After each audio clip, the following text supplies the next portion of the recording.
Estou às suas ordens.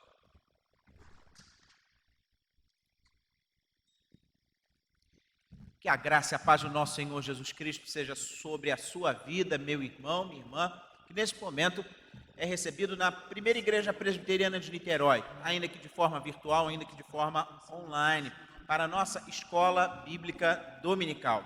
Segundo a palavra do Senhor, por intermédio do apóstolo Paulo, na primeira epístola dele aos Coríntios, ele nos fala a respeito da Santa Ceia do Senhor, que todas as vezes que nós comemos e bebemos do pão, nós estamos anunciando a morte do Senhor até que ele venha. O Evangelho do nosso Senhor Jesus Cristo é a mensagem de que Jesus, o Filho de Deus, veio para nos redimir, pagar o preço pelos nossos pecados, e ele fez isso entregando-se a si mesmo. Todos os domingos nós repetimos, nós lembramos, nós rememoramos essa verdade, seja através do sacramento da Santa Ceia, seja através da pregação da palavra, do estudo bíblico e também do nosso louvor. E nós anunciamos a morte e a ressurreição de Cristo até o dia em que Ele há de vir para nos buscar. Assim eu convido você, meu querido, minha querida, a junto conosco louvarmos ao Senhor, proclamando a sua salvação e proclamando que um dia Ele há de vir estar conosco novamente. Louvado e engrandecido seja o nome do Senhor. Cantemos juntos ao nosso Redentor.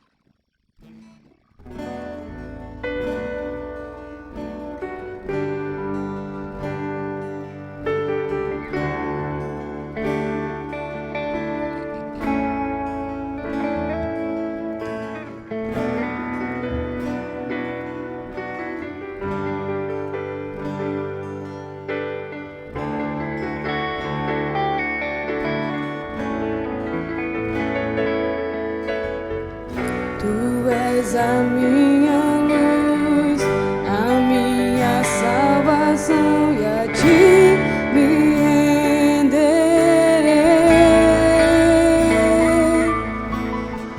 Se ao teu lado estou, seguro em tuas mãos, eu nada temerei.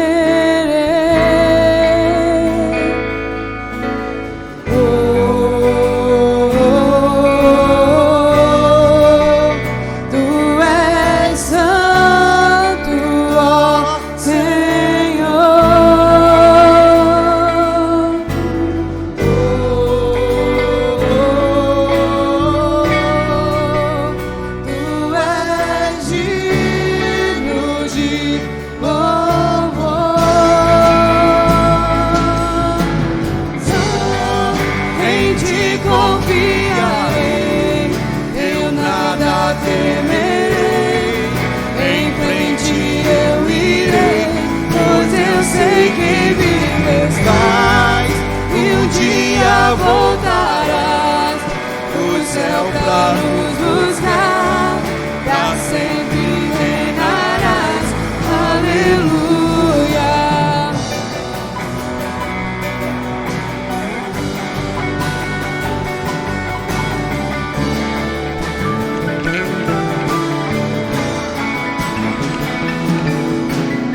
Tu és a minha luz, a minha salvação, e a ti me renderei. Se ao teu lado estou, seguro em tuas mãos, eu nada temerei.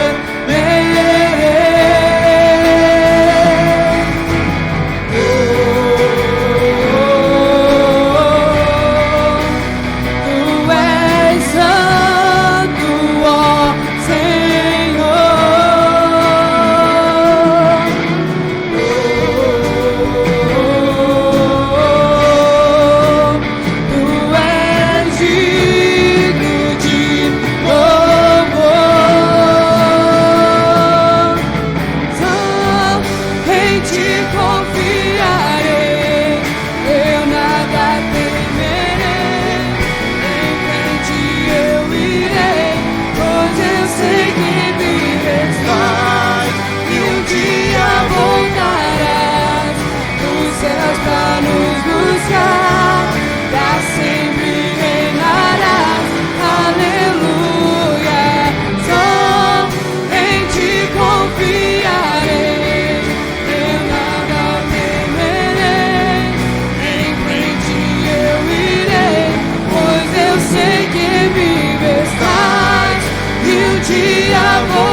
sempre reinarás.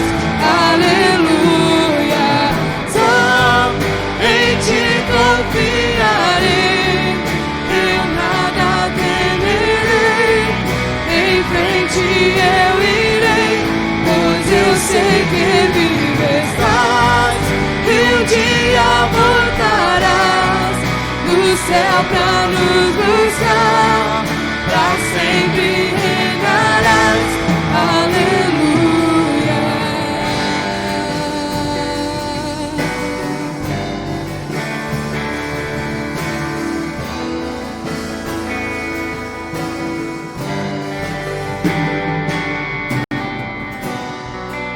Ó Senhor Jesus, vem nas nossas vidas, venha fazer morada, Senhor Deus, em nossos corações. Ó Maranata, ora vem, Senhor Jesus, nesse momento de tão dificuldade que o nosso país, que o nosso estado, que o nosso município, que as nossas famílias estão enfrentando. Venha, Senhor, venha fazer morada, e venha, Senhor Deus, nos curar, para a honra e glória do seu maravilhoso nome, para todos sempre. Amém e amém. Pastor Sérgio. Muito obrigado aos nossos irmãos da equipe de louvor, sempre permanecido conosco para conduzir o nosso momento devocional. A você, meu querido irmão, eu convido a abrir a palavra de Deus no livro de Atos dos Apóstolos, capítulo 9. Esse vai ser o texto base da nossa escola dominical de hoje. Atos capítulo 9 é um texto conhecido que nos fala a respeito da conversão de Saulo.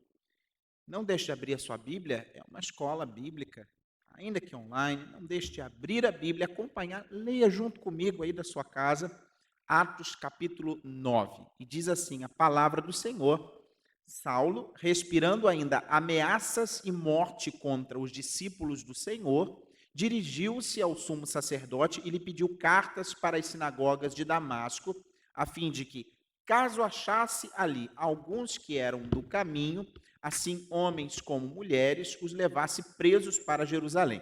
Seguindo ele estrada fora, ao aproximar-se de Damasco, subitamente uma luz do céu brilhou ao seu redor, e caindo por terra, ouviu uma voz que lhe dizia: Saulo, Saulo, por que me persegues? Ele perguntou: Quem és tu, Senhor? E a resposta foi: Eu sou Jesus a quem tu persegues. Mas levanta-te e entra na cidade, onde te dirão o que te convém fazer. Os seus companheiros de viagem pararam emudecidos, ouvindo a voz, não vendo, contudo, ninguém. Então se levantou Saulo da terra e, abrindo os olhos, nada podia ver. E, guiando-o pela mão, levaram-no para Damasco. Esteve 3 dias sem ver, durante os quais nada comeu e nem bebeu. Ora, havia em Damasco um discípulo chamado Ananias. Disse-lhe o Senhor numa visão: Ananias? Ao que respondeu: Eis-me aqui, Senhor. Então o Senhor lhe ordenou: Dispõe-te e vai à rua que se chama Direita, e na casa de Judas procura por Saulo, apelidado de Tarso, pois ele está orando. E viu entrar um homem chamado Ananias e impor-lhe as mãos para que recuperasse a vista.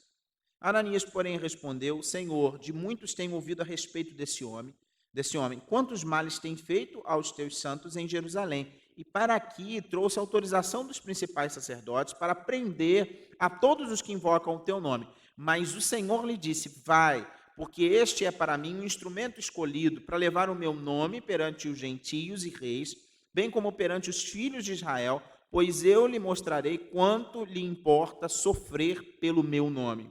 Então Ananias foi e, entrando na casa, impôs sobre ele as mãos, dizendo: Saulo, irmão, o Senhor me enviou, a saber, o próprio Jesus que te apareceu no caminho por onde vinhas, para que recuperes a vista e fique cheio do Espírito Santo. Imediatamente lhe caíram dos olhos como que umas escamas e tornou a ver. A seguir levantou-se e foi batizado. E depois de ter se alimentado, sentiu-se fortalecido. Então permaneceu em Damasco alguns dias com os discípulos. Irmãos, que texto nos fala a respeito da conversão desse homem, que veio se tornar o principal personagem do livro de Atos dos Apóstolos. Aqui nós temos Paulo, aqui ainda mencionado em Atos como Saulo, tendo um encontro com a boa nova, com a boa notícia, e é justamente isso que significa a palavra evangelho, boa notícia.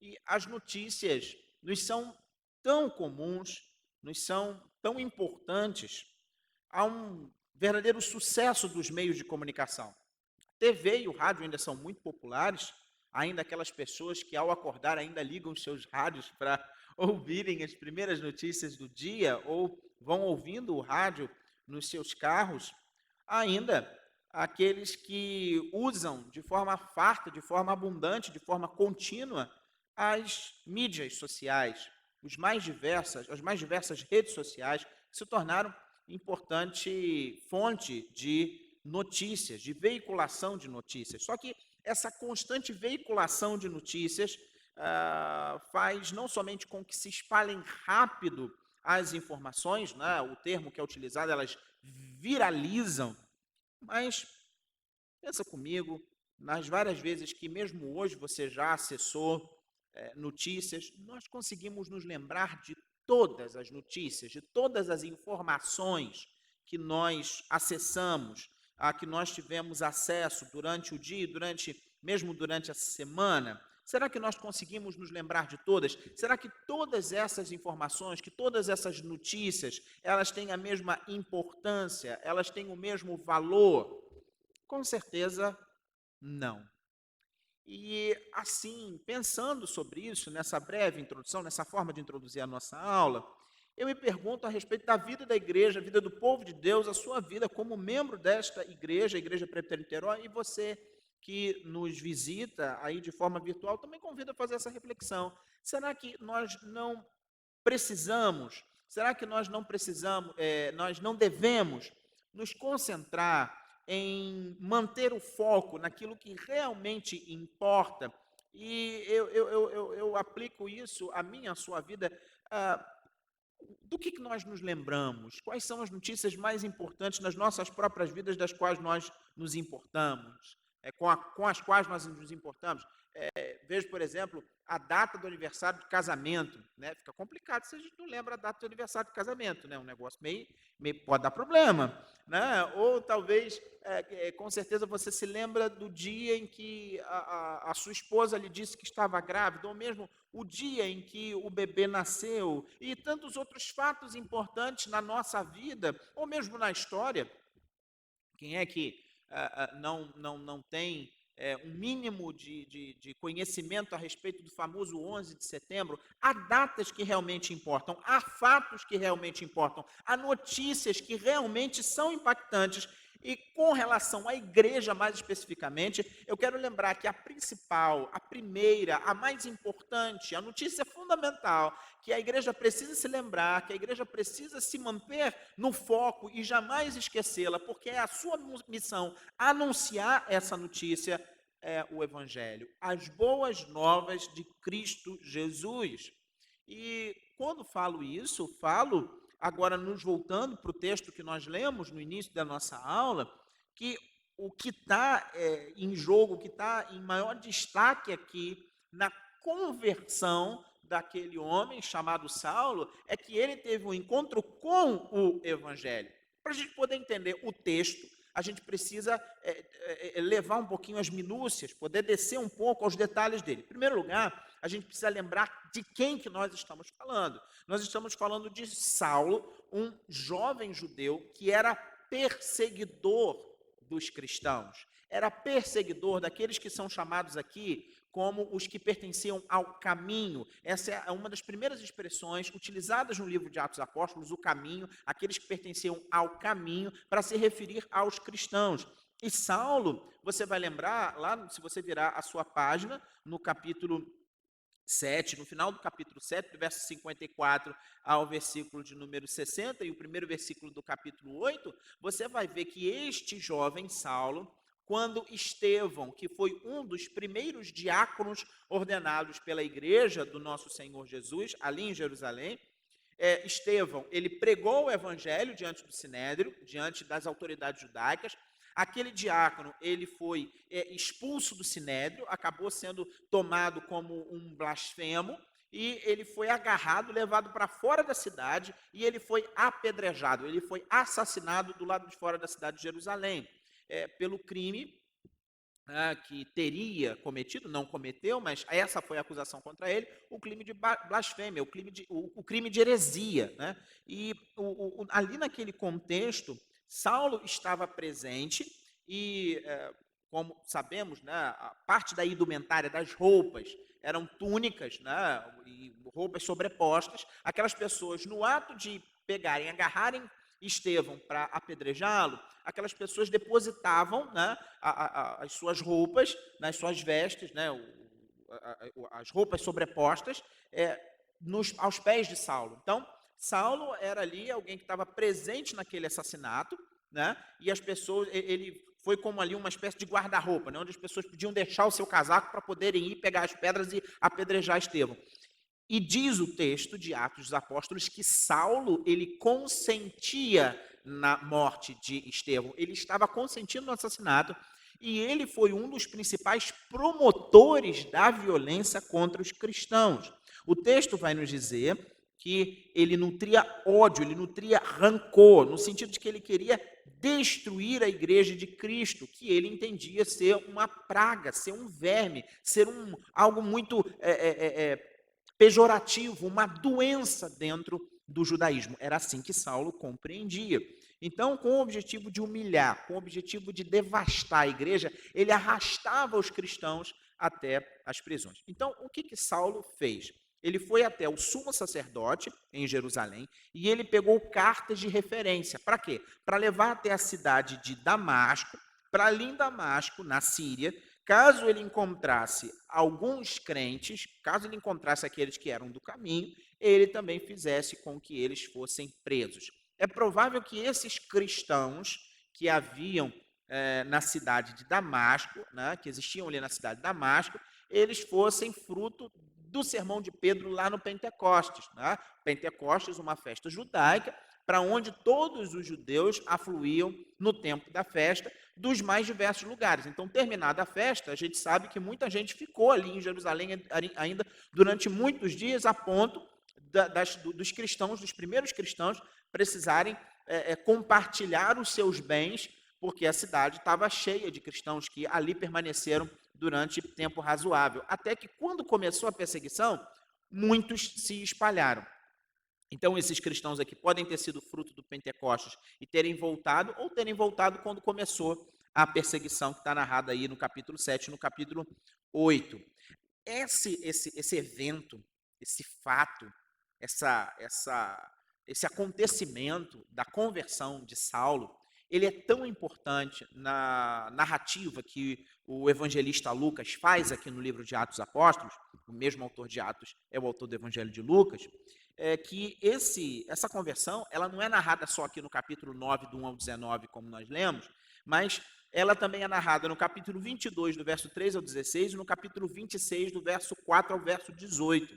A gente também encontra esse acontecimento tão impactante na vida do apóstolo, lá mencionado em Gálatas capítulo 1, do verso 10 ao verso 17, e por inferência, provavelmente uma menção à sua transformação ocorrida em Filipenses, no capítulo 3, do verso 2 ao verso 16. Mas o que de fato aconteceu com o apóstolo Paulo naquele momento, naquele dia, ali na estrada para Damasco? Diz o texto que ele viu a luz do céu, ou seja, ele viu a glória de Cristo. Né?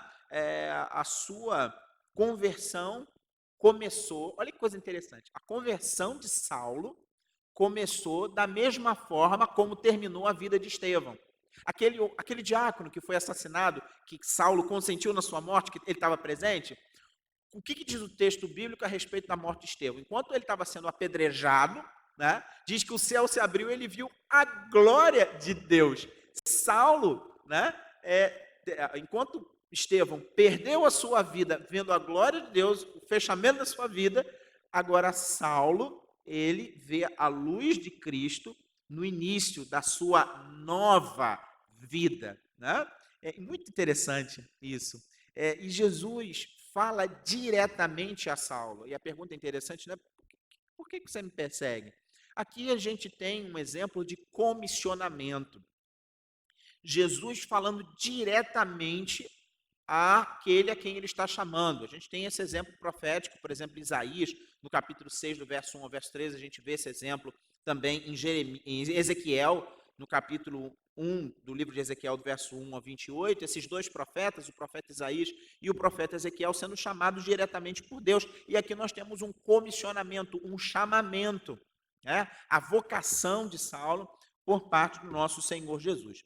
Ele se dirige pessoalmente, ele se dirige pelo nome. Jesus se dirige pelo nome quando chama Saulo. Saulo, Saulo, por que você está me perseguindo? Interessante essa expressão também. Por que você está me perseguindo? Jesus não pergunta, Saulo, por que você está perseguindo a igreja? Ele pergunta, Saulo, por que você está me perseguindo? Aqui a gente tem uma identificação de Jesus com o sofrimento da igreja. Quando a igreja é perseguida, né, Jesus está dizendo, eu mesmo estou sendo perseguido por você. Há uma identificação de Jesus com o sofrimento da igreja.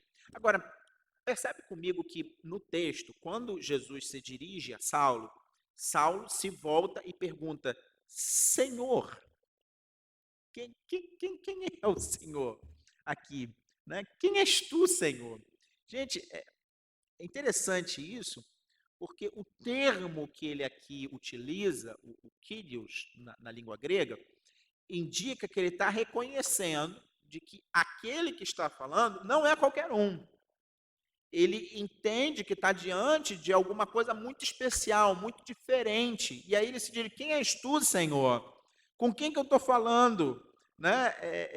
Ele entende, ele reconhece que aquele que ele estava ali falando era um ser divino em toda a sua glória. E a consequência imediata daquele fato, daquela demonstração, daquela epifania de Deus, de Jesus, daquela manifestação direta de Jesus para com Paulo, é a cegueira.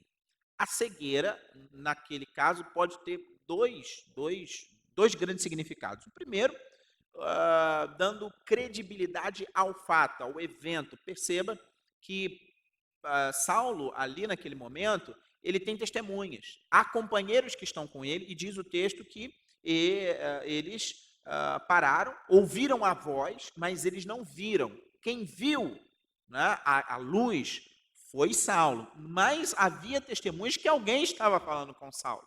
E mais, após o que aconteceu, né, ou seja, ele de fato foi cegado por aquela luz, por aquela glória, os seus companheiros precisaram levá-lo, guiando pela mão, ou seja, ele não podia enxergar, até Damasco. Então, aqui a gente tem um indicativo de que foi um evento histórico. Nós temos testemunhas e a cegueira também indica o impacto daquele acontecimento. E nós temos um segundo significado da cegueira, que é o símbolo da cegueira espiritual anterior à conversão de Saulo. Saulo, ainda que fosse hebreu, né, fosse judeu, fosse, segundo ele vai contar em Filipenses, né, da tribo de Benjamim, circuncidado, alguém que aprendeu aos pés do grande mestre Gamaliel, Saulo, que posteriormente no livro de Atos vai ser chamado constantemente de Paulo, já vou chegar nesse ponto, ele de fato tem uma compreensão equivocada a respeito de Jesus antes do seu encontro com Jesus. Tanto que ele era perseguidor, tanto que ele agia com violência, com ódio sobre a igreja. A historicidade desse evento é muito importante e na historiografia, né, não pensem que só os biblistas, que só os exegetas, que só os teólogos lidam com esse evento, não. A historiografia, a história, né, tanto da igreja como aqueles que costumam chamar de historiografia secular, atentam para o fato de que houve alguma coisa muito, muito diferente ocorrida na vida daquele homem. Mesmo aqueles que não acreditam na mensagem de Jesus do Evangelho, entendem que algo realmente muito impactante aconteceu na vida daquele homem. Como é que alguém passa de perseguidor a perseguido? Como é que alguém deixa de ser aquele que leva aqueles cristãos para a cadeia, para sofrerem, né, acusações, para serem espancados, para serem escoteados, para serem açoitados e em algumas vezes até sofrerem o martírio, para ele mesmo ser alguém que vai ser preso, que vai sofrer açoite, que vai sofrer uma série de privações. É uma mudança muito radical, não há nenhum ganho, nem financeiro, nem mesmo de prestígio numa ação tão radical assim, né? E agora, voltando ao que eu mencionei, né, há alguns que costumam dizer que Saulo foi transformado em Paulo. A gente não tem nenhuma razão exegética, nenhuma análise bíblica que nos permita substancialmente falar, o nome de Paulo foi mudado. Gente, Saulo, né, que nos lembra o nome Saul, né, o nome do rei do Antigo Testamento, isso mesmo, em hebraico, e Paulo na língua grega. Né? Então, você tem aí, por exemplo, se fosse no inglês, seria o Paul, ou se fosse italiano, Paolo, né? Então, Paolo, Paul, Saulo, né? O Shaul e Paulo são a mesma palavra, né? Tem gente que, nome não se traduz. Não é muito bem assim, não. Né? Não se traduz até certo ponto, mas na hora de falar, para facilitar a comunicação, você traduz, apenas para facilitar a comunicação.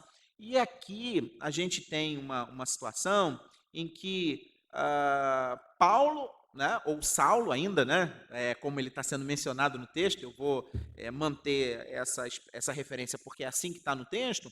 Saulo, ele é chamado por Jesus para um ministério específico. E como que isso acontece?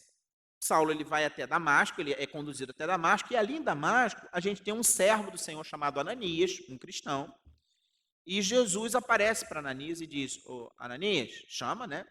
Isso lembra de forma muito interessante uma passagem do Antigo Testamento, que é a passagem de Samuel, né? O profeta Samuel, ainda criança, ele é chamado por Deus dessa forma, né?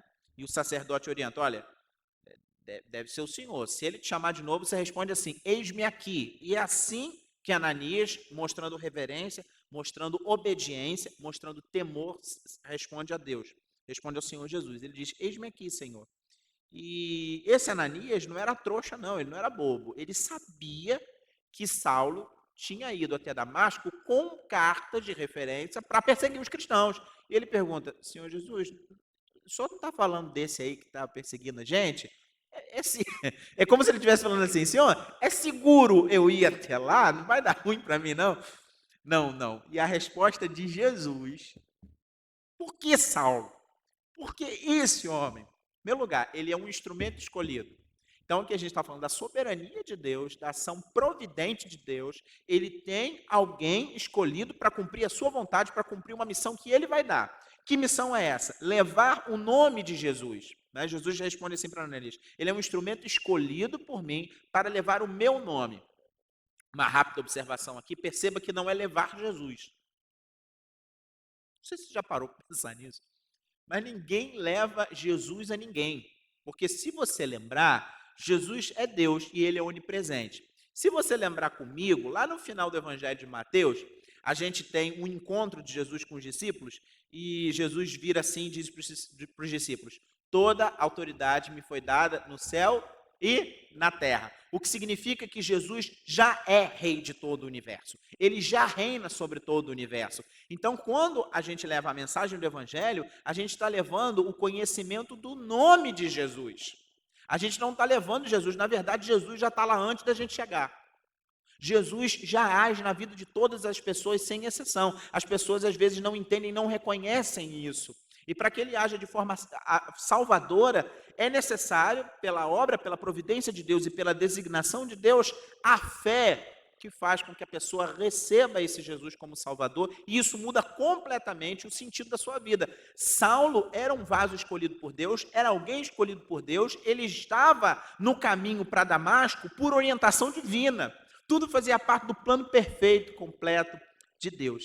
E aqui a orientação, né, a explicação, né, apesar de Jesus não precisar explicar nada, mas ele explica a Ananias, olha só, você vai lá, porque ele é um instrumento escolhido meu para levar o meu nome diante de gentios e de reis. E aqui eu explico de forma mais específica o porquê eu uso posteriormente do nome de Paulo.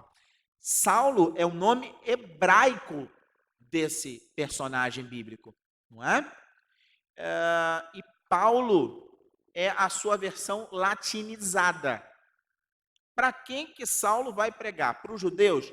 Seguindo a orientação de Jesus, ele primeiro prega aos judeus.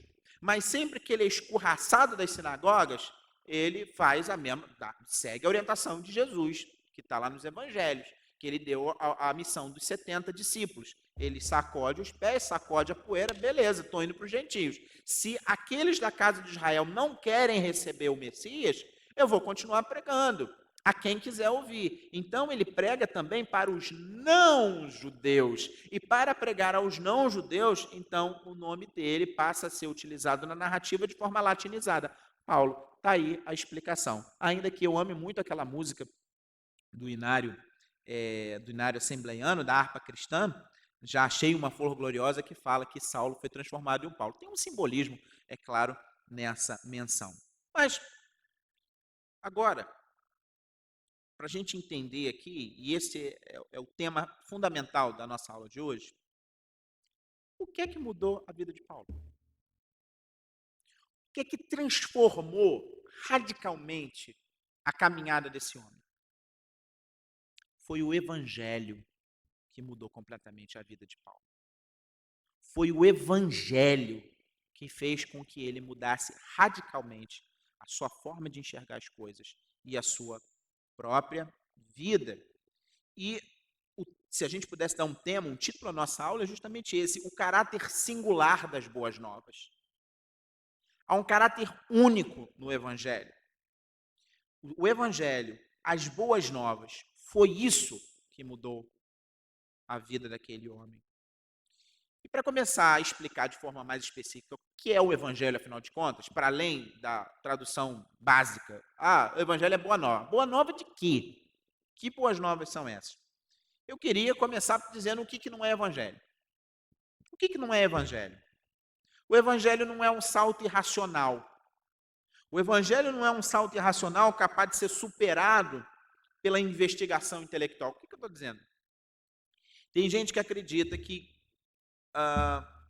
entregar sua vida a Jesus e professar a fé em Jesus é um ato irracional, um ato meramente emocional, e que o estudo, a investigação intelectual, o envolvimento com a ciência vai fazer com que se chegue a uma compreensão superior a ponto de deixar a fé no Evangelho de lado.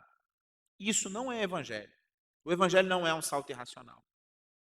Segundo, o Evangelho não é uma promessa de felicidade utilitarista. Então, tipo, Jesus me fez feliz. Jesus vai me fazer feliz. Jesus vai me dar felicidade. Significa que o crente não passa por nenhuma aprovação, nenhuma tristeza, nenhum dissabor. Não, pelo contrário. A verdade é que nós, cristãos, continuamos tendo experiências, às vezes, amargas, doídas, duras. Somos seres humanos como quaisquer outros seres humanos. Então, você atribuir que a mensagem do Evangelho é somente uma mensagem de felicidade utilitarista, no sentido, eu preciso desesperadamente ser feliz e eu vou até Jesus porque Ele é o único que pode me fazer feliz. De fato, Jesus é o único que pode fazer alguém verdadeiramente feliz. Mas qual é a qualidade e qual é a essência da felicidade trazida por Jesus? É algo a se pensar. Eu digo mais, eu vou além, porque nós vivemos num contexto de evangelicalismo brasileiro e que muitas vezes o evangelho fica associado a certos tipos de compreensão a respeito de prosperidade material.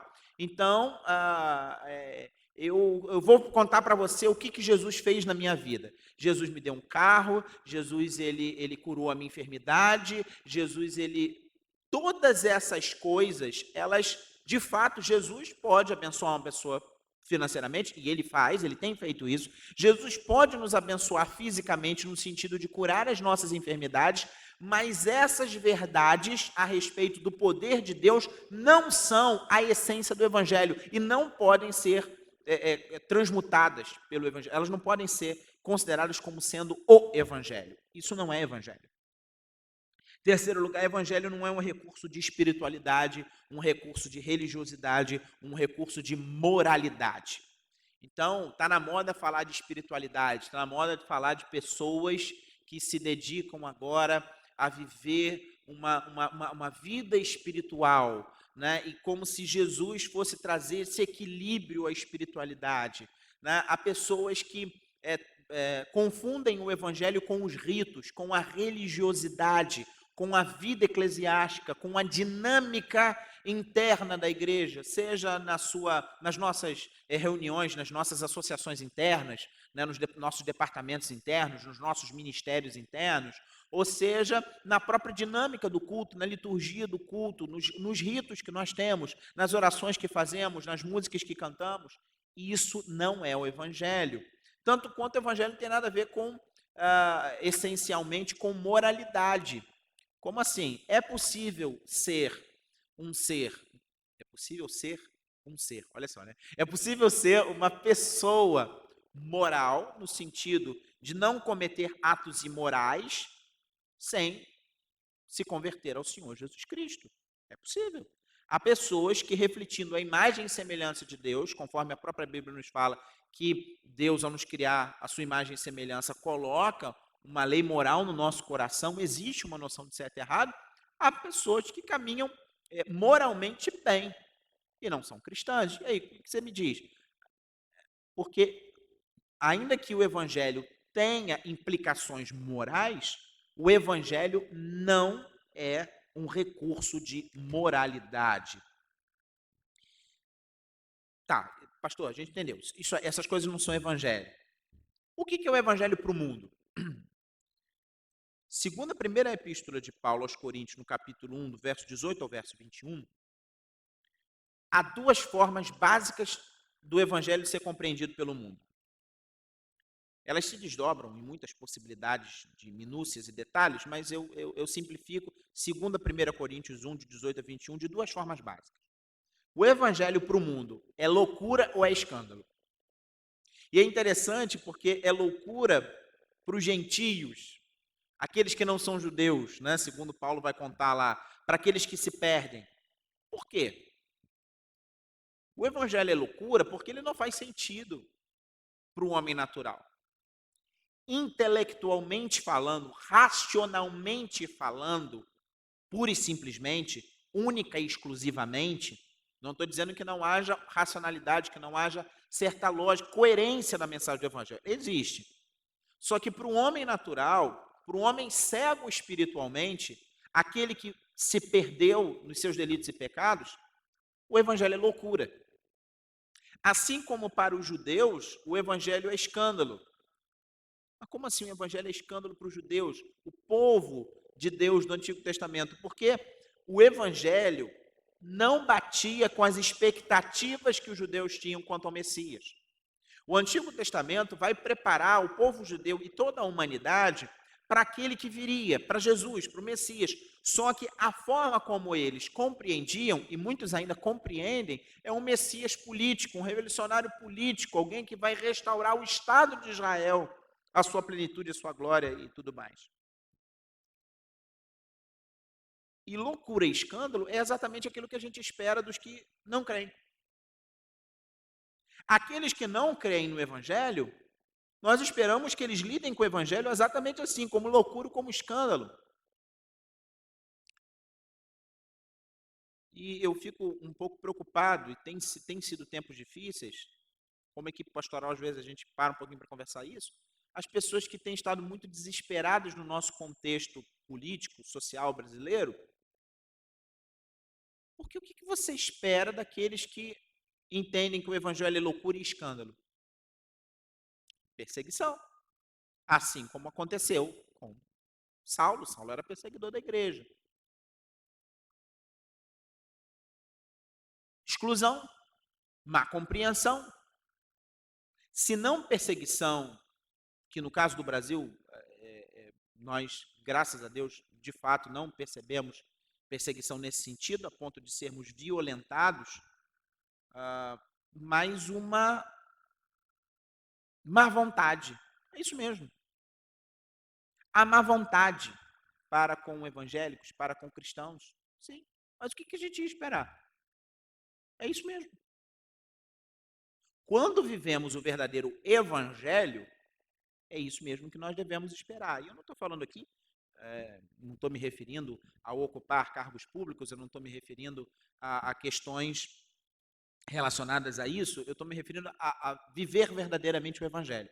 Quando o cristão vive verdadeiramente o evangelho, ele vai sofrer oposição. A questão toda é que o homem natural não pensa naturalmente que ele nasceu em pecado. Naturalmente, nós não pensamos que somos mortos espiritualmente. Naturalmente, nós não chegamos à conclusão que nós somos incapazes de nos salvar por nós mesmos, de levantar um dedo em favor da nossa salvação. Naturalmente, a gente não consegue chegar à verdade de que nós, por nós mesmos, não conseguimos impressionar Deus. E aí vem um ponto, a gente não consegue, não ocorre para a gente que o ser humano, eu, você, todos nós precisamos ser redimidos, justificados, regenerados, santificados e glorificados. Naturalmente, o ser humano não é capaz, assim como Paulo não foi capaz de chegar sozinho a essa conclusão, mesmo sendo extremamente conhecedor das Escrituras do Antigo Testamento, que ele precisava ser redimido, justificado, regenerado, santificado e glorificado. Essas 5 palavras, esses 5 conceitos, são fundamentais na mensagem do Evangelho. O primeiro conceito é o de redenção, a necessidade de que nós precisamos ser redimidos. Redenção tem a ver com pagamento de preço, no sentido de que o ser humano, ao pecar, por ser pecador, ele tem uma dívida para com Deus, uma dívida para com a justiça de Deus, porque o pecado, o erro, não pode ficar sem punição.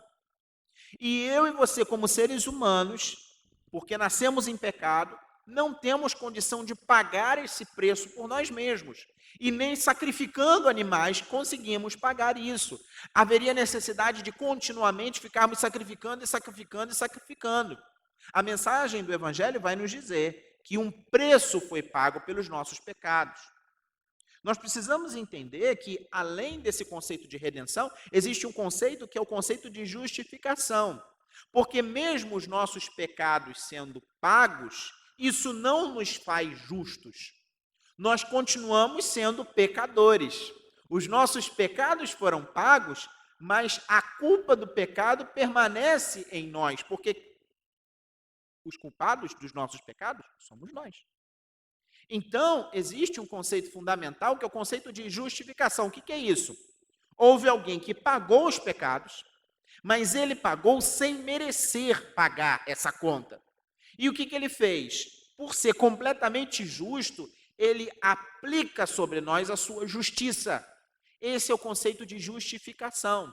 Jesus, sendo justo, pagou o preço e ele nos deixa como herança, como legado, a imputação da justiça. Nós somos tornados justos não porque somos por nós mesmos justos, mas por causa da aplicação da justiça de Jesus, que sem pecado nenhum cumpriu o desígnio que lhe foi dado, pagou o preço por nós. E aí vai uma terceira questão, porque não bastava ser redimido e justificado, ser tornado justo, porque mortos nos nossos delitos e pecados, cegos espiritualmente, à moda do apóstolo Paulo, aqui chamado de Saulo ainda, né? Ele era cego, ele não conseguia compreender. Há uma necessidade de um encontro com esse Jesus, para que nesse encontro seja dada luz à nossa vida e através da luz de Cristo nós sejamos regenerados. A gente nasce de novo. Ou seja, se antes estávamos mortos espiritualmente, Jesus, na sua ressurreição, ele nos traz de volta à vida espiritualmente e nós somos atraídos de forma irresistível pelo Espírito Santo de Deus, que nos traz de volta à vida espiritual e assim, nascidos de novo, nós podemos crer nessa redenção e nessa justificação. E nesse momento é que acontece a nossa conversão, nós somos convertidos, nós saímos do antigo caminho e somos agora trazidos para um novo e vivo caminho. Deus, ele muda a nossa história, e mudando a nossa história, ele nos santifica. E esse é o quarto conceito que eu trago aqui: redenção, justificação, regeneração, e o quarto conceito é o de santificação. O que é a santificação? Ora, agora nós não estamos mais mortos dos nossos delitos e pecados, nós não somos mais escravos do pecado, mas agora esse Deus nos separou do mundo de pecado e nos consagra para ele. Esse é um processo contínuo. A gente luta dia após dia contra o pecado e contra essa natureza, essa tendência nossa de pecar, mas nós buscamos nos consagrar cada vez mais a Deus. Isso é um processo que vai ser concluído no último dia, e aí tem o quinto e último conceito dessa mensagem, que nós temos a redenção, a justificação, a regeneração, a santificação e a glorificação. O que é glorificação? A glorificação é quando no último dia a nossa santificação vai chegar ao estágio final, quando nós vamos ser aperfeiçoados eternamente. Quando Jesus vier em toda a sua glória, essa glória também será aplicada em nós, o pecado vai ser mortificado de uma vez por todas, e nem morte, nem dor, nem sofrimento, nada mais que seja consequência do pecado vai mais nos atingir. Isso será no último dia, quando seremos semelhantes ao nosso Senhor Jesus. Então, a partir dessas compreensões, que nós não chegamos a compreender naturalmente a necessidade de Deus, por meio de seu Santo Espírito, nos fazer entender isso pela sua palavra, o que é o Evangelho, então? Qual é o conceito de Evangelho? Qual é a mensagem da igreja? Qual é a boa notícia? Qual é a boa nova? Qual é a principal notícia? Por que todos os domingos nós nos reunimos? Qual é o motivo das nossas canções? Qual é o motivo das nossas orações? Você que está me ouvindo agora, estudando junto comigo a palavra de Deus, o que é o Evangelho que mudou a minha vida, que mudou a sua vida, que faz sentido para essa igreja, que precisa ser pregado por essa igreja? O Evangelho é a boa nova da salvação. O ser humano, ele foi criado à imagem e semelhança de Deus, ele tem um valor em si mesmo. No entanto, esse ser humano, ele resolveu se rebelar contra a vontade de Deus e, se rebelando contra a vontade de Deus, decidiu seguir os seus próprios caminhos. E ao decidir seguir os seus próprios caminhos, ele fez uma inimizade com Deus, e essa inimizade é a fonte de todo o pecado, é a fonte de todo o erro. Pecado em si é errar o alvo, e nós não conseguimos atingir a plenitude daquilo para o que Deus nos criou. Qual é a consequência do pecado? O salário do pecado é a morte. E assim, todo ser humano, por ser pecador, está espiritualmente morto. Mas a Bíblia, a Sagrada Escritura, a palavra de Deus, vai contar para a gente que Jesus, sendo Filho de Deus, ele veio ao mundo e sem pecado, sendo completamente justo, ele foi o sacrifício perfeito. Ele pagou o preço pelos pecados de todos aqueles que se aproximam dele em fé, daqueles que creem no seu nome. E diz a mesma palavra que ele não somente morreu, mas ele ressuscitou, e isso fez com que Jesus fosse o vencedor da morte e por isso capaz de conceder vida. Então, quando nós nos voltamos para Deus em arrependimento, nós nos arrependemos dos nossos pecados e nós depositamos a nossa fé em Jesus, nós somos reconciliados com esse Deus, nós recebemos o Espírito Santo Consolador de Deus e aí nós passamos a seguir a esse Jesus pelo resto das nossas vidas. Isso é o Evangelho. Essa é a mensagem do Evangelho. Mas, pastor, Deus também não cura? Cura. Deus não concede prosperidade? Concede. Deus nos ajuda nos nossos problemas? Ajuda. E todas essas verdades são partes integrantes, estão dentro da dinâmica da vida daquele que se rende ao Evangelho. Mas essas verdades não são o Evangelho. Portanto, as partes constituintes não podem substituir a essência da mensagem. A parte principal da notícia, da boa nova, que precisa ser anunciada. O Evangelho é um evento histórico, o mais importante evento histórico, o mais importante. Mais importante do que a Covid-19, mais importante do que o 11 de setembro, mais importante do que a queda do Muro de Berlim, mais importante do que a Segunda Guerra Mundial, mais importante do que a Revolução Industrial. E se eu for continuar seguindo, voltando no passado, eu vou citar um monte de eventos históricos que não foram tão importantes, nem a Reforma Protestante foi tão importante quanto o Evangelho, o fato de Jesus Cristo ter vindo ao mundo, o próprio Deus, para resgatar o pecador e reconciliar o pecador consigo mesmo. É um evento histórico, o cumprimento das profecias do Antigo Testamento. As profecias do Antigo Testamento, elas se cumpriram em Cristo Jesus. Foi anunciado, foi prometido, e aquilo que Deus prometeu se cumpriu. E segundo o próprio apóstolo Paulo, em Romanos capítulo 1, versículo 16, o Evangelho é o poder de Deus para a salvação de todo aquele que crê. Queremos que pessoas conheçam Jesus como seu único e suficiente Salvador. Mas se não pregarmos o Evangelho, isso não vai acontecer. Desejamos tanto que a nossa igreja seja revitalizada, no sentido de voltar a ter vida, de viver a dinâmica do Espírito, mas sem a mensagem do Evangelho isso não vai acontecer. Desejamos que as nossas orações sejam atendidas, mas elas não serão atendidas se as nossas orações não forem feitas em nome de Jesus, compreendendo a verdade do Evangelho. Cuidado, queridos, com a deturpação do Evangelho. Porque o Evangelho não é essencialmente um bom conselho.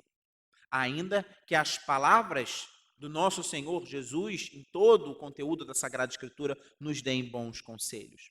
O Evangelho não é um conjunto de boas técnicas de vida. O Evangelho não é um conjunto de bons programas para conduzir a vida. O Evangelho não é essencialmente um conjunto de boas ideias ou bons sistemas de apoio. Porque nada de novo, a moda do Evangelho, no sentido de novo como o Evangelho pode vir de mim e de você. Mas, pastor, a gente não pode ter coisas novas? Sim. Uma boa, nova ideia pode surgir, um novo sentimento, mas não na novidade do mesmo tipo que é o Evangelho. Nada de novo no sentido de perfeito, completo e capaz de nos salvar pode surgir de dentro de nós mesmos. E por isso que o Evangelho não pode ser considerado somente um bom conselho, somente uma boa técnica, somente bons programas, somente boas ideias ou bons sistemas de apoio. É claro que o Evangelho traz implicações práticas para a vida das pessoas. É óbvio. Só que Jesus não precisava ter morrido para a gente entender que nós precisamos ser pessoas melhores. Porque se você parar para pensar, o Evangelho fala de graça. Graça, que é favor imerecido. Não se trata daquilo que eu e você precisamos ou devemos fazer. Mas o Evangelho fala de algo que já foi feito por nós. Não é uma missão a ser realizada. Não é uma estratégia para nós seguirmos com a ajuda de treinadores para a vida. Evangelho é a história de uma missão que foi cumprida. Evangelho é a história de alguém que já fez por nós. É uma boa notícia porque não depende de nós. E aí eu quero concluir a nossa aula dizendo o seguinte: tome cuidado, porque é de graça mas não foi de graça. Não é uma graça barata, porque um preço foi pago. É de graça para mim e para você que recebemos, mas há uma aplicação prática na vida daqueles que recebem gratuitamente o Evangelho. E há 3 básicas aplicações que eu gostaria de fazer com você na aula de hoje. A primeira se refere ao louvor e à adoração. Há uma gratidão profunda. Efésios capítulo 1, nós vamos ler esse mesmo apóstolo que foi salvo, que foi convertido no caminho de Damasco.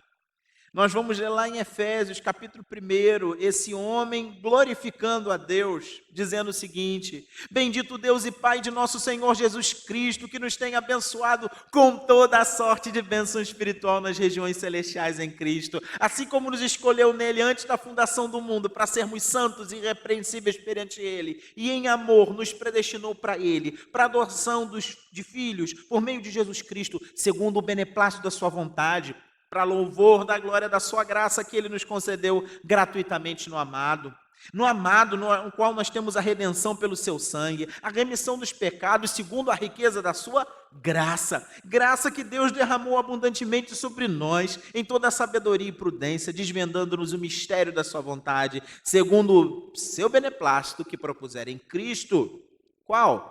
De fazer convergir nele, em Cristo, na dispensação da plenitude dos tempos, todas as coisas, tanto as do céu como a da terra. Nele, em Cristo, digo, no qual fomos também feitos herança, predestinados segundo o propósito daquele que fez todas as coisas conforme o conselho da sua vontade, a fim de nós sermos para louvor da sua glória. Nós, os que de antemão esperamos em Cristo, em quem também vós, depois que ouviste a verdade, a palavra da verdade, o evangelho da vossa salvação, tendo nele também crido, fostes selados com o Espírito, o Santo Espírito da promessa, o qual é o penhor da nossa herança, até o resgate da sua propriedade, em louvor da sua glória. O que nós fazemos todo domingo, todos os dias, todo momento? Damos glória ao Senhor. É para o louvor da sua glória. O culto, ele não deve ser compreendido como um evento no qual eu venho para ser levado a cultuar. Se isso tem acontecido sobre a sua vida, meu irmão, eu quero que você mais uma vez se volte para a mensagem do Evangelho. Talvez você não tenha entendido a mensagem do Evangelho. Apesar de toda a enfermidade, de toda a luta, de tudo aquilo que nós temos vivido, que eu tenho vivido e que você pode estar vivendo, algo muito mais substancial, muito mais importante, muito mais central, do qual depende a sua vida, já aconteceu. E esse é o motivo, a razão do seu louvor, da sua glorificação, da sua exaltação. Jamais se esqueça disso. Ao mesmo tempo, esse mesmo apóstolo, lá no capítulo 3 de Filipenses, depois que ele conta a respeito da sua conversão, lá no versículo 2 ao 11, ele continua dizendo o seguinte, lá em Filipenses 3, não que eu já tenha recebido ou tenha já obtido a perfeição, mas eu prossigo para conquistar aquilo para que também fui conquistado por Cristo Jesus. Irmãos, quanto a mim, não julgo havê-lo alcançado, mas uma coisa faço, esquecendo-me das coisas que para trás ficam e avançando para as que diante de mim estão, prossigo para o alvo, para o prêmio da soberana vocação de Deus em Cristo Jesus. Todos, pois, que somos perfeitos, tenhamos esse sentimento, e se porventura pensais de outro modo, também Deus vos esclarecerá isto. Todavia, andemos de acordo com aquilo que já alcançamos. Segunda aplicação depois do louvor e adoração é um contínuo desejo de se santificar para se parecer cada vez mais com Jesus. Quando você olha para a vida de Jesus, você vê uma série de lutas, de desafios que são vencidos dia após dia. Eu e você precisamos, dia após dia, vencer as nossas lutas e desafios. Deixando as coisas que para trás ficam, e olhando para Jesus, olhando para o alvo, encarando de peito aberto, nos separando do pecado e nos consagrando ao Senhor. Orando e intercedendo uns pelos outros, buscando direção, buscando o poder de Deus, a graça de Deus, a glória de Deus, porque da mesma forma como ele operou no passado, ele também age hoje. E é por isso que nós intercedemos uns pelos outros. Louvor e adoração não tem nada a ver com uma vida de contemplação estática. Tem a ver com uma vida de contínua ação, direcionados agora por esse evangelho.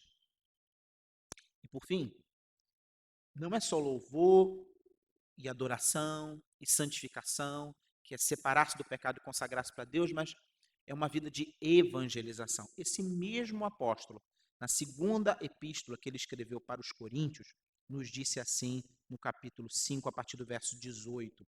2 Coríntios 5, 18. Ora, tudo provém de Deus, que nos reconciliou consigo mesmo por meio de Cristo e nos deu o ministério da reconciliação, a saber, que Deus estava em Cristo reconciliando consigo o mundo, não imputando aos homens as suas transgressões, e nos confiou a palavra da reconciliação, de sorte que somos embaixadores em nome de Cristo, como se Deus exortasse por nosso intermédio. Em nome de Cristo, pois, rogamos que vos reconcilieis com Deus. Tantas notícias você compartilha, sobre tantas coisas você conversa, mas eu quero lembrar você, membro da Primeira Igreja Presbiteriana de Niterói, ou irmãos de outras igrejas que agora nos assistem, a mensagem que tem que ser anunciada pela igreja é a mensagem do Evangelho. O que há de mais importante que já aconteceu na sua vida e que você precisa contar de forma urgente para a sua família, para os seus amigos, para as pessoas que te cercam, é o Evangelho. Se existe notícia mais importante, mais urgente, mais premente, é o Evangelho. E assim, meu querido irmão, eu convido você, ao concluir essas nossas reflexões da nossa aula de hoje, a exaltar e glorificar o nome de Deus em culto a Ele, a viver uma vida que segue para o alvo que é Jesus, em santificação, mas também a viver uma vida de evangelização. E, claro, cumprindo aquilo que acabamos de estudar. Se você, meu querido, que está nos assistindo, ainda não confessou o nome do Senhor Jesus como seu único e suficiente Salvador, eu te convido a fazer isso agora, hoje, onde você estiver. Porque, como falamos no início, na nossa devocional, antes desta aula, chegará o dia em que Ele há de vir julgar vivos e mortos. Maranata, ora vem, Senhor Jesus. Enquanto esse dia não chega, nós continuamos anunciando, dia após dia, Jesus Cristo é o Senhor. Jesus salva. Jesus é o Redentor. Eu quero orar junto com você. Soberano e eterno Deus, obrigado por podermos refletir juntos na Tua Palavra. E agora, encerrando esta aula, eu te imploro para que o Teu povo viva de forma real e verdadeira o Teu Evangelho. Se há, Pai querido, aqueles que ainda não foram alcançados, mesmo aqueles que se dizem professos, mesmo aqueles que estão inscritos no rol, mas que ainda não entenderam a verdade do Evangelho, que em nome de Jesus o Senhor derrame conversão sobre suas vidas. Eu te imploro, Pai querido, por aqueles que têm se sentido fracos, se sentido enfermos espiritualmente, para que o Senhor os cure. E para que o Senhor os faça perceber a beleza do Teu Evangelho. Para que, assim como aconteceu com Saulo, eles sejam tomados de forma tão poderosa pelo Teu Santo Espírito, que o louvor, a adoração, a santificação e a evangelização sejam parte constituinte, comum, contínua da sua vida. Senhor, nós nos despedimos sabendo que a Tua palavra é viva e eficaz e ela faz morada em nossos corações. Adorado seja o Senhor em nome e por amor de Jesus o Cristo. Amém. Querido irmão, na próxima quarta-feira, às 19 horas, o nosso culto semanal. Não deixe de nos assistir. Se você puder estar presente, Vai ser um prazer estar com você aqui no santuário, na Igreja Presbiteriana de Niterói. Próximo domingo, às 9 horas, nós teremos novamente o nosso culto.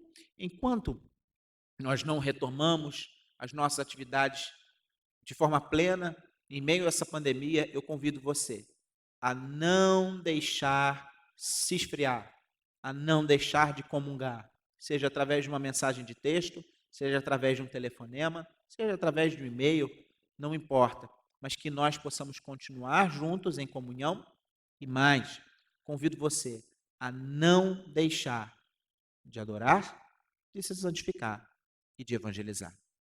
Forte abraço e até o nosso próximo encontro.